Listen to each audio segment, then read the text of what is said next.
FBI, CIA, रो ये दुनिया की सबसे बड़ी सबसे पावरफुल इन्वेस्टिगेटिव एजेंसीज है। अच्छा, लेकिन दोस्तों सच बताओ, इन एजेंसीज के बड़े बड़े डिटेक्टिव के पास भी उन राजों का कोई जवाब नहीं है जो पिछले 50 सालों से हर इंडियन हाउस होल्ड में चले आ रहे हैं। ऐसी क्या चीज है जो बच्चों को डरा रही है? आपने भी जिंदगी में कभी न कभी ये बातें जरूर सुनी होंगी। सूरज ढलने के बाद नाखून मत काटो, लक्ष्मी जी घर से चली जाती है। रात में पीपल के पेड़ के नीचे मत जाना, वहाँ चुड़ैल उल्टे पाँव करके झूला झूलती है। और अगर चप्पल उल्टी पड़ी रहे तो घर में तीसरा विश्व युद्ध शुरू हो जाएगा। नजर लग गई है, इसका सर भारी हो रहा है, नींबू मिर्ची लाओ। आपने कभी रुक कर ये सोचा है कि ये बातें सिर्फ मनगढ़ंत कहानियां है या फिर हमारे पेरेंट्स के पास कोई ऐसा सीक्रेट सैटेलाइट डेटा है तो नासा और इसरो के पास भी नहीं है। व्हाट इज अप गाइस, मैं हूँ देसी बाबू और आज हम इन देसी कंस्पायरी थ्योरीज का पूरा मेडिकल, साइंटिफिक और हिस्टोरिकल पोस्टमार्टम करेंगे। एक एक पॉइंट को इतना खोल के समझेंगे कि आपका दिमाग हिल जाएगा। वीडियो को स्किप मत करना क्योंकि आगे जो सच पता चलेगा उसके बाद आप अपने घर के हर नियम को अलग नजर से देखोगे।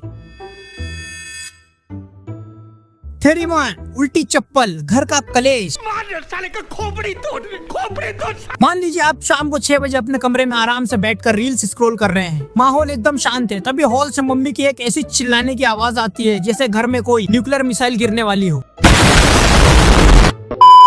किसकी चप्पल उल्टी पड़ी है रे? तुम लोग चाहते हो मेरे इस घर में खून हो जाए? तुम सबको मेरा जीना बर्दाश्त नहीं होता। भाई बनता इंस्टा रील छोड़ के ऐसे स्पीड में भागता है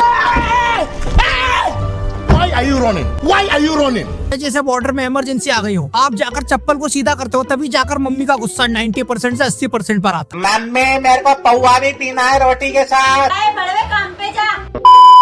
मैंने इस पर 3 दिन डीप रिसर्च की। मैंने सोचा क्या उल्टी चप्पल रखने से पड़ोसी देश अटैक कर देता है? क्या चप्पल के रबर में से कोई ऐसी गामा रेस निकलती है जो घर के लोगों की बुद्धि भ्रष्ट कर देती है? नहीं दोस्तों, असली साइंस ये है 1980 और 90 में चप्पल के सोल के नीचे गंदी मिट्टी और कचरा लगा होता है। जब चप्पल उल्टी होती है तो वो मिट्टी हवा में उड़ती है या फर्श पर फैलती है। मम्मी को साफ सफाई बहुत प्यारी होती है। जब वो उल्टी चप्पल देखेंगी उनका दिमाग खराब होगा कि इस बंदे में आलस कितना भरा हुआ है। हर मम्मी को जब आलसी बच्चे दिखते हैं तो उनका गुस्सा ट्रिगरिंग पॉइंट पर पहुंच जाता है। मतलब चप्पल में कोई श्राप नहीं था, श्राप आपके आलस में था। लेकिन अगर मम्मी आपको बोलती बेटा आलस मत करो, हाइजीन मेंटेन करो, तो क्या आप उनकी बात सुनते? बिल्कुल नहीं। इसलिए 90s की मम्मी ने ये उल्टी चप्पल एल्गोरिदम बनाया। उन्होंने साइंस को डर से रिप्लेस कर दिया क्योंकि देसी बच्चे लॉजिक से नहीं डर से सुधरते थे। थ्योरी 2, सूरज ढलने के बाद नाखून काटना मतलब घर में गरीबी आना। भाई ये बचपन में मेरे साथ 100 बार हुआ है। आधी रात को जब 10 बजे मुझे याद आया कि कल स्कूल में मैम नेल चेक करेंगी। मैंने नेल कटर निकाला और जैसे ही खट से पहला नाखून काटा पीछे से पापा की धड़कदार आवाज आई, रात को नाखून मत काटो, लक्ष्मी जी घर से चली जाएंगी, गरीब होना है क्या?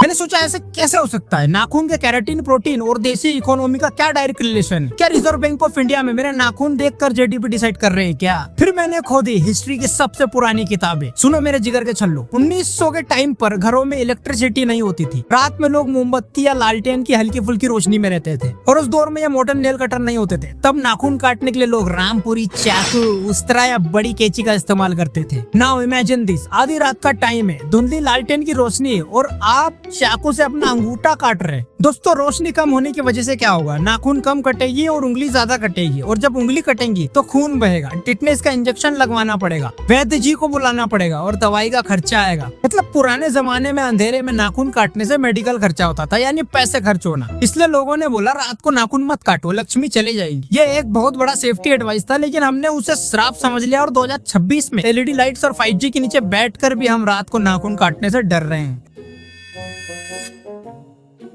और दोस्तों तीसरी थ्योरी है पीपल के पेड़ पर भूत का निवास, यानी एक चुड़ैल जिसके पैर उल्टे हैं और वो कुदक कुदक के नाच रही हो। तो भूत का मतलब सिर्फ चुड़ैल ही नहीं होता है, कुछ मेरे जैसे भी होते हैं जो स्वाभाविक तौर पे मर चुके होते हैं क्योंकि मैं एक खत्म इंसान हूँ। चलो आगे बढ़ते हैं। गांव में या किसी पुराने मोहल्ले पर अगर एक बड़ा पीपल का पेड़ हो तो उसके बारे में एक स्टोरी 100% फिक्स्ड होती है। जैसे रात के 12 बजे के बाद पीपल के पेड़ के पास मत जाना, वहाँ सफेद साड़ी पहनकर एक चुड़ैल उल्टे पाँव करके बैठी रहती है। जो वहाँ से गुजरता है वो उसके गर्दन को मरोड़ देती है। मैं एक दिन रात को वहाँ गया, मुझे कोई चुड़ैल वुड़ैल नहीं मिली, बस वहाँ 2 कुत्ते मिले जो मुझ पर भौंक रहे थे। पर मैंने जब बोटानी और ह्यूमन बायोलॉजी का चैप्टर खोला तो मुझे जो सच पता लगा वो सुनकर आप भी दंग रह जाएंगे। देखो दिन के टाइम पर सारे पेड़ फोटोसिंथेसिस करते हैं, वो कार्बन डाइऑक्साइड लेते हैं और ऑक्सीजन छोड़ते हैं। लेकिन पीपल का पेड़ इतना बड़ा और इतना घना होता है कि रात के टाइम पर जब धूप नहीं होता वो बहुत बड़ी क्वांटिटी में कार्बन डाइऑक्साइड छोड़ते हैं और आसपास की ऑक्सीजन खींच लेते हैं। अब सोचो एक बंदा रात के 12 बजे उस बड़े घने पीपल के पेड़ के नीचे सोने या बैठने गया, पेड़ ने सारी ऑक्सीजन सोख ली और कार्बन डाइऑक्साइड छोड़ दी। घने अंधेरे में उस बंदे को ऑक्सीजन नहीं मिलेगी और उसका दम घुटने लगेगा, उसके दिमाग तक ऑक्सीजन नहीं पहुंचेगी तो उसे हेलुसिनेशन होगा और अजीब चीजें दिखना शुरू हो जाएंगी, उसे चक्कर आएगा और वो बेहोश हो जाएगा। और गेस व्हाट, उसे चक्कर आने के बाद क्या दिखता है? उल्टे पैर से नाचती हुई चुड़ैल मेरे डोले ना। सुन सुन सुन, समझे दया? इसका मतलब है